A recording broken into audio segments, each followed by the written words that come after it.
Assalamualaikum warahmatullahi wabarakatuh. Selamat pagi, Bang. Sehat selalu, Bang. Apa kabar? Alhamdulillah selalu. Bang, hari ini Abang ada punya kesibukan nggak? Kalau Aman, nggak, santai kita Bung minta. Albar. Ya, Bang? Santai Bung Albar. Ya, Bang. Bang, ini kembali. Hari ini kita ngundang Abang di End Poll Show ini. Kita ngundang Abang selaku narasumber untuk membicarakan isu tanah air yang berkaitan dengan Ponpes Al Zaitun yang saat ini marak-maraknya orang lagi berbincang baik itu di kalangan di seantero Indonesia itu mereka membicarakan persoalan eksistensi daripada Ponpes Al Zaitun itu sendiri. Nah, selaku akademisi, ya saya ingin mendengar pendapat dari Abang selaku akademisi, bagaimana konstruksi hukum untuk melihat permasalahan ini, Bang? Baik Bung Albar. Sebelum saya berbicara dalam perspektif hukum, terlebih dahulu kita harus melihat persoalan ini dalam aspek sosiologis. Nah, ini penting. Mengapa dalam aspek Hmm. sosiologis perlu kita ucapkan? Ini tidak terlepas daripada keadaan bangsa Indonesia yang secara populasi Islam Hmm? itu sebagai sebuah agama yang mayoritas. Siap, siap. Islam itu Sepakat, sebagai sepakat. populasi terbesar di Indonesia. Makanya sebagai populasi terbesar ini tentu saja satu waktu dia bisa saja kemudian ketika ada yang coba untuk membakar api, maka populasi ini tentunya akan meledak, akan muncul Hmm? emosi publik. Ya kan? Siap, siap, Emosi siap. itu dikarenakan karena adanya uh, apa yang kita sebut ya, adanya uh, ada bahasa-bahasa atau tindakan atau sentilan-sentilan yang kemudian mengarah kepada salah satu keyakinan daripada Islam ini yang sebagai agama mayoritas gitu kan. Nah, ada Siap, siap. hal-hal yang Siap. sifatnya sensitif tentu agama yang bersifat mayoritas ini tentu akan kemudian meronta-ronta dalam artian menganggap bahwa bahasa-bahasa yang diucapkan itu tidak sesuai dengan keyakinan yang dimiliki ya. Kita semua kan sama-sama beragam Islam. Tentu seperti ada sebuah pukulan yang mengarah kepada diri Pukulan kita, keras. ya kan? Ya, tentu Siap, siap. ada sebagai sebuah pukulan keras yang mengarah pada diri kita tatkala kemudian ya kan tatkala kemudian ada statement-statement yang kemudian cenderung ya menyimpangi ataupun cenderung ke bahasa-bahasa yang kemudian sangat tendensius gitu. Itu. Secara aspek sosiologis tentu saja akan menciptakan emosi publik di sana. Ya, Oh, ya. ada emosi publik untuk Oh, of melihat course. permasalahan ini, Tentu Bang. saja akan terjadi Ya, emosi support. publik. Ya, contohnya seperti yang kemudian terjadi di sini yang Bung Albert tadi sampaikan tentang polemik Al Zaitun yang diketuai oleh siapa pimpinannya itu yang bernama Panji Panji Gumilang, Panji Gumilang ya kan? Gumilang. Ya kan? Sebetulnya Oh, kan berarti respon. ya, sebetulnya kan harus kita Berarti kita bagaimana, Bang? pertama gini, kita harus lihat dulu. Sebetulnya kalau misalnya hari ini Al Zaitun itu tidak apa terpisah daripada Panji Gumilang, tentu tidak akan ada orang yang menyoal menyoal Ponpes Al Zaitun, ya kan? Siap, Tetapi siap. karena kemudian ada komentar daripada pimpinan Ponpes Al Zaitun yang bernama Panji Gumilang, yang kemudian melontarkan kata-kata di publik, ya kan, yang kemudian beredar video-videonya, yang viral statement-statementnya. Nah, itulah yang Ya. kemudian menciptakan amarah publik. Banyak pihak-pihak yang kemudian tidak Nyontak-nyontak. terima, bahkan menuding yang bersangkutan adalah sesat. Nah, gitu. Hmm. Jadi hiruk pikuk tentang Al Zaitun ini sebetulnya munculnya itu bukan karena Al Zaitun ya kalau saya melihatnya, tetapi karena Hmm. ucapan Tapi si Panji ucapan Gumilang. Panji Gumilang. Nah, itulah yang kemudian menjadi Hmm. asbabun nuzul peristiwa ini kemudian menjadi ramai. Kan begitu Bung Albar. Nah, makanya Siap. ya kita harus dudukan dulu yang namanya Panji Gumilang dan Ponpes Al Zaitunnya, kan begitu. Hmm. Nah, Ini misalnya kan kita dua hal yang sangat berbeda, iya, Bang. iya dua hal yang berbeda. Nah, itu ya lah yang kemudian kita kita harus lihat. Sebentar, sebelum kita lanjut saya ngecas laptop dulu udah agak loading ini. Nah, Silakan Bu, udah. apa lagi yang mau dieksekusi, dipertanyakan ini? Silakan. Tapi Bang gini, kalau konstruksinya ya jadi seperti penjelasan dari Bang, Oke. permasalahan yang dihadapi Panji Gumilang ini permasalahan adalah dampak sosiologis dari dari apa statement-statement yang dikeluarkan oleh si Panji nih, si Panji Gumilang, Bang. Nah, namun di sisi lain bahwa pertama, mayoritas Islam ini kan ya secara undang-undang PNPS itu kan ya ada enam agama yang disahkan ya toh Bang toh ada enam agama satu-satu di antaranya Islam.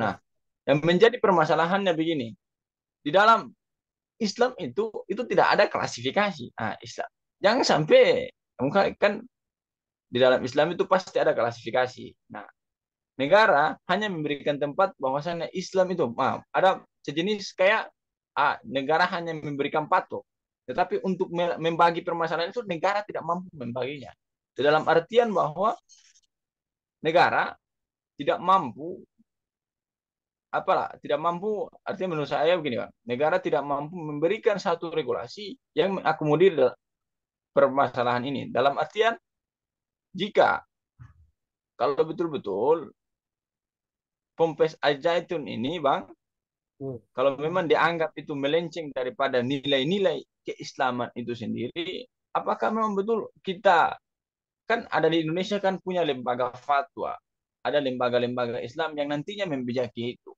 ya gitu. Nah, toh kenapa belum ada fatwa? Kenapa mereka udah menurut mereka udah serang sana sini? Iya, itu video Bung Albert kebalik tuh. Coba layarnya dibalik supaya capture-nya bagus. Dibalik. Bisa.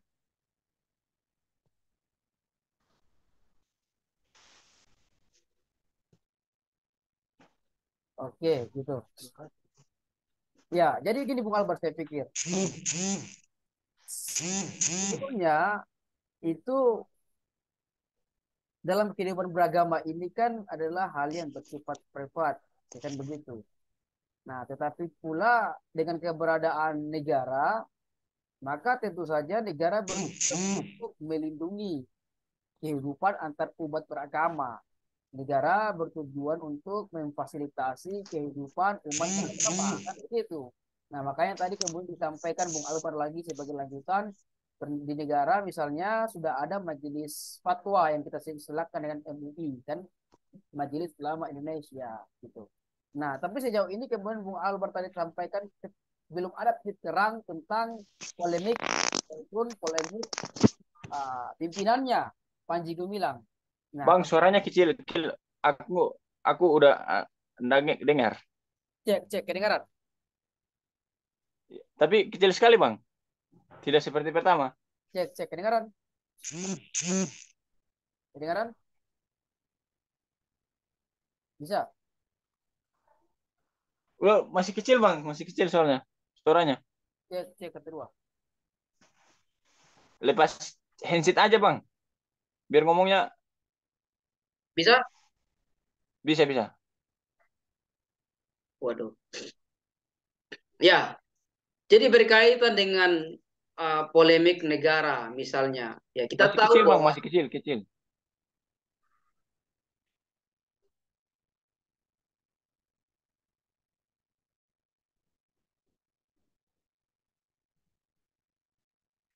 cek cek Aduh, kecil sekali, Bang, suaranya. Aku dagingnya ini. cek cek cek cek cek kedua, Halo? cek Oke, oke, lanjut, lanjut. bisa kedengaran? Bisa, bisa. Udah besar nih kan? Udah. Ya. Jadi berkaitan dengan posisi negara, kemudian ada majelis ulama sebagai lembaga Hmm? fatwa. Ya terlebih dahulu kita Hmm. harus tahu bahwa memang dalam kehidupan beragama ini kan fungsi negara itu kan adalah untuk uh, memfasilitasi, untuk melindungi Hmm. supaya Hmm. hak umat beragama, keyakinan umat beragama itu dapat terlaksana sesuai dengan Ah, Hmm.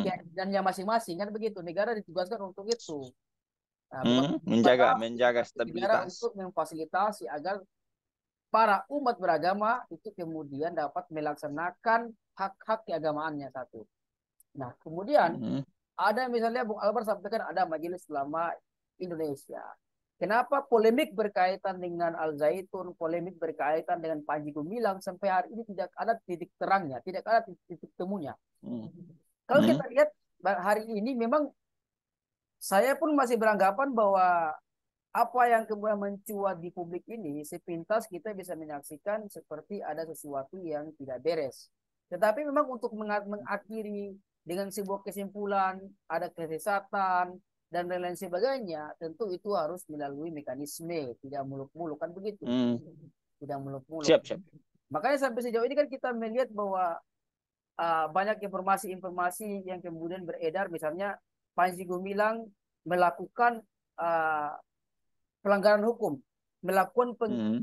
pidana misalnya kan, itu kemudian disampaikan oleh apa namanya dalam apa dalam headline berita yang kita baca, misalnya ada headline berita yang memuat opini tentang Menko Polhukam yang kemudian akan mengurus kasus ini. Tetapi kemudian disebutkan di Hmm. sana ada pelanggaran hukum, tetapi tidak dijelaskan secara detail apa yang dimaksud dengan pelanggaran hukumnya. Itu Misalnya memang. banyak Memang banyak negara kita memang ya kadang-kadang bukan, begitu, Bang. sabar begini. Memberikan tempatnya. Sebetulnya dalam perkara ini Tidak agak mampu bukan menjelaskan. dalam perkara ini sebetulnya masih ada polemik dan memang kita tidak bisa kemudian langsung mengambil kesimpulan tanpa ada mekanisme. Misalnya, siapa yang memiliki kewenangan untuk kemudian menetapkan seseorang itu telah melakukan sebuah kesesatan? Nah, itu.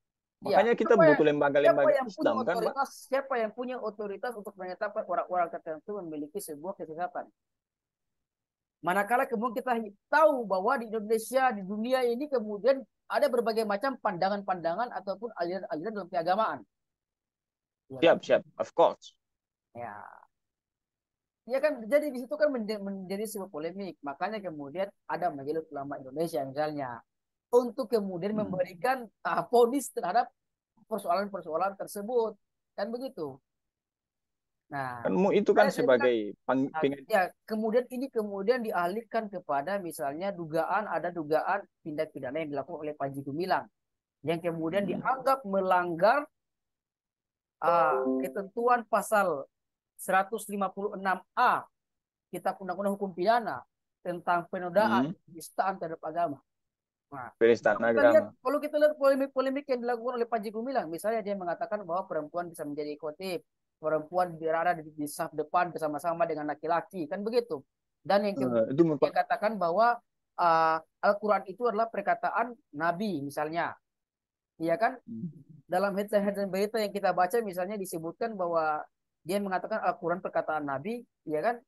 Al-Quran adalah buatan-buatan Nabi, begitu kan? Yang kita baca dalam headline berita, begitu kita baca. Nah, ini tentu masih tadi kita sudah sore apa malam tadi saya membaca sebuah uh, dialog yang di sana kemudian langsung disampaikan oleh Panji Gumilang. Panji Gumilang menjawab segala macam tudingan. Nah, Panji Gumilang kemudian Hmm. menerangkan yang saya tangkap adalah bahwa dia mengatakan bahwa maksud dia mengatakan yang demikian Al-Quran itu adalah perkataan Nabi, maksudnya dia katakan adalah itu sebagai bentuk apa namanya perkataan Nabi, ya kan, yang berasal daripada wahyu dari Allah misalnya begitu. Jadi Tahu, tapi paham, paham. artinya tapi Al-Quran itu dilafazkan melalui misalnya Nabi Bahasa Muhammad. Nabi, bahasa Nabi. Makanya dia katakan bahwa Oke. Al-Quran itu adalah dari Nabi begitu kan. Qala Rasulullah Hmm. taala kemudian qala Rasulullah fil Qur'anil Karim ya, kalau nggak salah kayak gitu kan bahasa-bahasanya kan. Nah, itu yang kemudian dia tangkap. Nah, sekalian saya ini menduga ini kalau saya punya bacaan mungkin ada hal-hal yang kemudian keliru atau hal-hal yang kemudian tidak bisa kita terima dari apa yang dilakukan oleh Panji Gumilang. Hmm. Tetapi di sisi yang lain, saya melihat ini orang ini sepertinya Panji Gumilang ini dia menggunakan logika dia. Kalau saya Dia melihat menggunakan logika untuk menjelaskan. menjelaskan, hanya sayangnya logika yang dia pakai ini kemudian logika yang terlalu sensitif. Dia masuk pada Sensitif. ranah, pada wilayah yang sangat sensitif. Satu kata aja dia salah mengucapkan, maka dia akan fatal. Nah, seperti ini, saya melihat dia telah mengucapkan banyak kata yang fatal, gitu. Tapi saya melihat, Berarti. saya hanya mau meraba-raba. Ini orang ini sepertinya menggunakan logika dia dalam mengucapkan sesuatu. Hmm. Tapi dia tidak tahu. Siap, siap. Tadi di awal saya sudah katakan, secara aspek sosiologis, suatu populasi yang mayoritas, ketika ada orang, ada entitas, ada kelompok tertentu yang kemudian membakar api, menyinggung perasaan mereka, menyinggung keyakinan mereka, maka tentu populasi yang mayoritas ini akan menjadi seperti gunung es yang kalau meletus selesailah semuanya. Karena begitu. Jadi bom waktu. Maka ini dia berada pada posisi ini. Saya tidak paham kenapa dia berani mengucapkan kata-kata yang kemudian sangat sensitif. Tapi saya melihat ini adalah kalau saya lihat dia ini sepertinya menggunakan logika dia. Dan memang banyak hal-hal yang sifatnya kontroversi dari dia. Tapi terakhir saya mau katakan begini, untuk kemudian mengatakan itu adalah sebuah pelanggaran agama, pelanggaran ataupun penistaan, misalnya kan pasal 156 Hmm? A Kitab Undang-Undang Hukum Pidana telah mengatur tentang penistaan ataupun penodaan terhadap agama. Nah, persoalannya siapa yang memiliki Hmm. kapasitas untuk menjelaskan inilah perbuatan-perbuatan yang didapat diklasifikasikan sebagai perbuatan yang kemudian Ben- dianggap penodaan terhadap agama. Nah, Siapa yang hmm. berkapasitas untuk menjelaskan itu? Albert tidak bisa menjelaskan itu. Saya Dan tidak bisa untuk menjelaskan itu karena saya bukan ahli agama. siap. Berarti Mbak Sabar, sabar. MUI ya. Itu adalah harus ahli agama. Yang kedua, apakah MUI kemudian punya kapasitas untuk itu? Kalau MUI kemudian Hmm? mengeluarkan statement hanya lewat Majelis Ulama Indonesia, maka saya anggap itu bukanlah sebuah misalnya kalau bicara hukum, MUI memberikan vonis bahwa siapa namanya Panji Gumilang Si itu Panji Gumilang. sesat misalnya. Panji Gumilang telah melakukan penodaan terhadap agama. Ini kita bicara hukum. Maka saya katakan bahwa ketika MUI mengatakan demikian, mengeluarkan sebuah keputusan resmi, maka saya, Hmm? Regi- menurut pandangan Regiling. saya, bukanlah sebagai sebuah alat bukti. Siap, Dan siap. kemudian apalagi dikatakan sebagai sebuah alat bukti yang benar. Maka bagaimana caranya untuk kemudian mengatakan inilah sebagai sebuah pembuktian? Maka harus dibawa ke pengadilan. Ya kan? Harus dibawa ke pengadilan. Keterangan-keterangan dari para ahli itu harus dibuktikan, disampaikan ke pengadilan untuk menjadi sebagai bahan atau sebagai alat bukti. Ya kan kalau bicara hukum. Nah, untuk membuktikan kesesatan, untuk membuktikan adanya penodaan terhadap agama. Kan begitu. Siap, Bang. Makanya ini kasus ini memang gitu ya. Saya bilang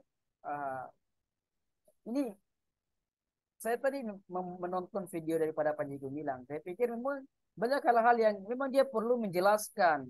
Kenapa kemudian karena apa yang dia lakukan ini itu Hmm? menyimpangi tradisi daripada mayoritas umat Islam. Panji Gumilang kan Islam kan begitu. Tetapi yang dia lakukan itu menyalahi Iya, tradisi masalah. umat Islam. Misalnya Iya. Keluar khutbah itu daripada nilai-nilai khotib Islam. khutbah itu kan khotib khutbah katanya bisa perempuan kan begitu. Hmm. Kemudian saf sholat itu di depan itu juga boleh perempuan. Nah ini kan menyalahi tradisi umat Tapi Islam, bang, tradisi beragama. bang kayaknya, Tentu saja inilah kayaknya sekali-sekali, sehingga orang mengatakan bahwa ini orang sekali-sekali, sesat gitu. Makanya ini sesat dia gitu kan. Nah tapi tadi yang saya membaca bang, orang mengatakan demikian. Tapi tadi saya membaca mendengarkan apa yang disampaikan bahwa maksud daripada dia mengatakan bahwa Al-Quran itu adalah ucapan Nabi.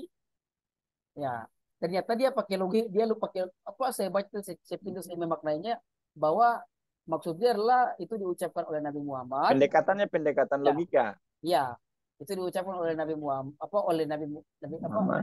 oleh melalui dari wahyu Allah yang diucapkan oleh Nabi Muhammad maka dia pakai pada saat yang diucapkan mungkin begitu logikanya. Jadi kayak dia pakai logika cuma Iya. kayak saja dia ya seperti menyalahi Iya. kehendak mayoritas gitu. Tapi Aneh, yang bisa membuktikan aneh, apakah dia aneh. sesat, yang bisa membuktikan dia menista agama itu hanyalah ahli. Ahli ini adalah ahli orang yang kemudian ahli agama, terutama agama Islam. Dan ini harus dibuktikan di pengadilan. bukan di parlemen jalanan. Nah, kalau hendak ingin mengatakan Bang, mengatakan bang, dia hukum, saya melihat bahwa memang harusnya harus dibawa ke apa ke mekanisme hukum gitu ranah hukum. aja. Ya. Tapi bang, paling langkah bagusnya kita harus undang itu si undang Panji Gumilang untuk mengisi konten ini bang, supaya kita bisa mendengar langsung pendapat Ya, dari beliau, ya, bisa nggak?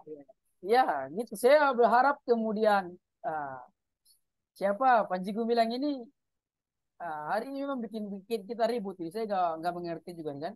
Ya mungkin ribut-ributnya dia ini ya Tapi supaya supaya kita buat kita kita juga jangan bang terlalu bang sibuk dengan komunikasi lah yang gitu. lain kan. Nah ini ada yang lebih parah nih Bung Albar. Bang Kan komunikasi, kita lihat dari peristiwa ini kemudian Panji Gumilang ini bagaimana bang? hanya dikatakan sebagai apa ya? Sebagai orang yang The apa terror of bukan agama. bukan Panji Gumilang tapi ya mungkin ya seperti itu ya. Al Zaitun, Panji Gumilang dan lain seterusnya itu dikatakan terafiliasi dengan NII. Bung Albar tahu kan NII itu kan adalah negara Islam Huh? Indonesia yang dulu misalnya diproklamirkan oleh Kartosuwiryo, ya kan, kawasan Muzakkar. Nah, BIP itu NII ini ya. iya gitu. Nah, kata koordinat dijadikan seperti apa ada afiliasi dan seterusnya. Nah, ini tentu akan semakin melebar lagi kan. Nah, jadi fokus saya menurut pandangan saya fokus saya ya harus diselesaikan dulu polemik ini, ya kan? Biarlah itu menjadi pekerjaan intelijen negara. Tugas MUI dan Bang, lain seterusnya adalah menggali bang tentang tapi gini, apa yang dilakukan polemik yang dilakukan oleh Panji Gumilang ini apakah memang ada unsur kesesatannya ataukah ada unsur apa ada unsur pidananya. Kalau ada unsur pidananya maka ini memang harus diproses hmm, ke pengadilan. Nah kalau saya melihatnya yang paling dekat untuk kemudian dikatakan sebagai unsur penodaan terhadap agama yang diatur dalam pasal finish. 156 A KUHP itu adalah tentang bahasa yang berkaitan dengan Al-Quran itu adalah ucapan ataupun bahasa Nabi. Bahasa Nabi, bukan bahasa Tuhan. Ya, kurang lebih seperti itu. Itu kalau saya melihatnya adalah yang paling dekat. Nah, sampai Ya, ini kan kita belum dia maksud bahasa apa yang kemudian kan memang sudah ada laporan polisi terhadap hmm, saudara Panji Gumilang, si tetapi Panji nih, kita tidak melihat peristiwa mana yang kemudian dijadikan sebagai dalil. peristiwa hukum. Iya, Hmm. nah itu masih belum kita lihat. Begitu pula dan berita yang disampaikan oleh Menko Polhukam tidak dijelaskan pelanggaran seperti apa yang kemudian dilakukan. Nah ini tentu menjadi sebuah pertanyaan. Artinya Ini di dan antara penegak hukum masih ada keraguan-raguan atau masih iya hati-hati tidak punya dalam kompeten, menetapkan sebuah peristiwa delik. Kurang lebih begitu. bang. Tapi ini bisa menjadi pertanyaan terakhir, bang. Oke. Aneh berpikir begini, aneh berpikirnya gini. Ternyata bukan saja di India, bang. Kalau teman-teman di sini mengistilahkan polisi India itu, seketika ada permasalahan, mas permasalahan selesai, dia datang untuk mencatat saja berapa korbannya dan lain sebagainya. Nah, memang untuk melihat permasalahan ini, ya dalam kondisi yang seperti ini juga, ya negara sudah harus mampu meraba-raba. Dalam artian bahwasannya, ya setidaknya itu ada regulasi yang mengatur permasalahan ini. Begitu. Menurut abang, saya tanya pendapat, bisa enggak negara mengatur sebuah regulasi, ya, yang memang eh, perbuatan itu merupakan perbuatan-perbuatan baru dan lain sebagainya. Supaya menurut abang bisa enggak negara membentuk satu regulasi untuk mengakomodir sebelum terjadinya permasalahan kayak begini, bisa enggak? Ya, Jangan saya pikir ada dulu baru buat regulasinya. saya pikir Kan dia nggak bisa sebetulnya kan retroaktif kan bang? ini Bung Albar, sebetulnya ini kan makanya kan negara kan sudah dalam hal ini pemerintah, ya kan? Kalau kita Ya, bicara negara kan bicara negara kan negara gitu. HAM, yang melaksanakan HAM itu kan yang wajib untuk melindungi, memenuhi, mengayomi dan seterusnya itu memajukan itu kan tanggung jawab negara dalam hal ini pemerintah kan Butuh begitu. perma. Nah, tetapi kan Hmm. kita baca Siap, siap. sejarah kita ini sejarah perpolitikan, sejarah dinamika kebangsaan kita ini kan dari dahulu sehingga hari ini kan ketika negara mau menyentuh saja wilayah keyakinan, keagamaan, maka dikritik sana sini. Siapa yang mengkritik? Ya, orang-orang yang kemudian Masyarakat. termasuk diri kita sendiri yang kemudian mengkritisinya. Biasanya dulu ada mengatur tentang apa namanya ustadz-ustadz yang kategori radikal, gitu-gitu kan? Hmm. Itu kan dikritik, Cingkrang apa segala. ya kan? Jadi memang ranah agama ini bukan dalam posisi Karena menurut saya negara ranah harus sensitif mengatur sebenarnya untuk hal-hal dibicarakan yang di ruang sifatnya publik, Bang. bukan. Iya, negara ini tidak dalam kapasitas untuk kemudian mengatur soal soal faith, soal keyakinan, tidak seperti itu. Negara hanya memfasilitasi dan kemudian menjamin agar orang kemudian terlaksana, terselenggara gitu kan. Keyakinan beragamanya bukan malah mengatur itu, nanti terkesan akan membatasi mengatur sini kan, toh kemudian negara juga. Nah tapi kan begini, filosofinya ada majelis, tugasnya ini kan apa ya, untuk mengatasi hal-hal yang seperti gini. Misalnya ada polemik-polemik keagamaan, maka majelis ulama itu hadir hadir terdepan untuk mengevaluasi persoalan ini gitu, bukan apa. Ada Dan fatwa, tentu harus dan, punya dan fatwa. tentu begini, saya melihatnya harus ada mekanisme-mekanisme yang kemudian dilakukan oleh Majelis Ulama Indonesia. Misalnya nih ada polemik, maka polemik itu tidak langsung kemudian ditarik kesimpulan, tetapi harus dievaluasi, diselidiki, investigasi, baru sampai pada sebuah uh, keputusan begitu kurang lebih. Nah, agar kemudian tidak terjadi ada hal yang terlewatkan gitu kan. Nah, maka ya untuk mengakhiri polemik yang seperti yang Albert sampaikan, ya tidak perlu negara mengatur lagi yang ini. Berikan aja kewenangannya kepada Majelis Ulama Indonesia untuk mengatasi persoalan ini. Kan begitu. Nah, kita belum sampai sekarang kan, sampai di mana perkembangannya kan. Nah, kalau misalnya Panji Gumilang melanggar hukum, ya seharusnya kan sudah jelas karena video-video kemudian berbagai macam jejak-jejak digital itu bisa di tracking, ditemukan semuanya itu. Jadi sebetulnya ya Siap, itu, siap. tapi cuma ini kan memang karena wilayah ranah keagamaan, tentu memang harus membutuhkan pendapat ahli expert dalam bidang ini, bidang keagamaan. Nah makanya MUI di sini harus, kita kan belum Siap, siap. melihat ada keputusan resmi dari Majelis Ulama Indonesia berkaitan dengan hal ini kan begitu. Nah, kita kan kayak Siap. kita harus taat kepada ulil amri. Nah, dalam Ulil urusan amri ya. ini kita harus taat kepada Majelis Ulama Indonesia. Nah, sekarang kan belum ada keputusan resmi dari Majelis Ulama Indonesia tentang polemik Al Zaitun dan seterusnya. Nah, maksud saya begini, Siap. ini saya agak sedikit ini ya. Kita juga kadang-kadang harus berbicara ini kan memisahkan antara Al Zaitun dengan Si Panji Gumilang. ya. Karena kan hari ini kan bahasa Al Zaitun, Al Zaitun, Al Zaitun itu kan muncul karena ada Panji Gumilang ketuanya, Siap ya. pimpinan Pempens ya kan. Kan di sana kan banyak orang yang sekolah juga, banyak orang yang belajar kan begitu. Nah itu mungkin bisa Makanya yang harus dibahas, yang harus akibat yang polemik harus dibahas. Ya. anak-anak yang sekolah ataupun belajar di sana juga pasti akan terganggu kan begitu. Atau mungkin di sana sudah Siap. pusing kan begitu. Atau Ya mungkin psikologi akan terganggu, diberikan sanksi, konsentrasi atau terganggu. mungkin atau mungkin akan diberikan sanksi administrasi berupa izin aktivitasnya itu kemudian dicabut kan begitu, atau Ya. dihentikan sementara. Nah itu kan ya yang Ya. yang kena dampaknya kan ya peserta yang kemudian belajar di sana. Nah Ya. ini kan begitu. Nah ini tentu kita juga harus fair dalam melihat ini. Nah misalnya kalau memang betul pondok pesantren di sana kemudian terafiliasi dengan NII,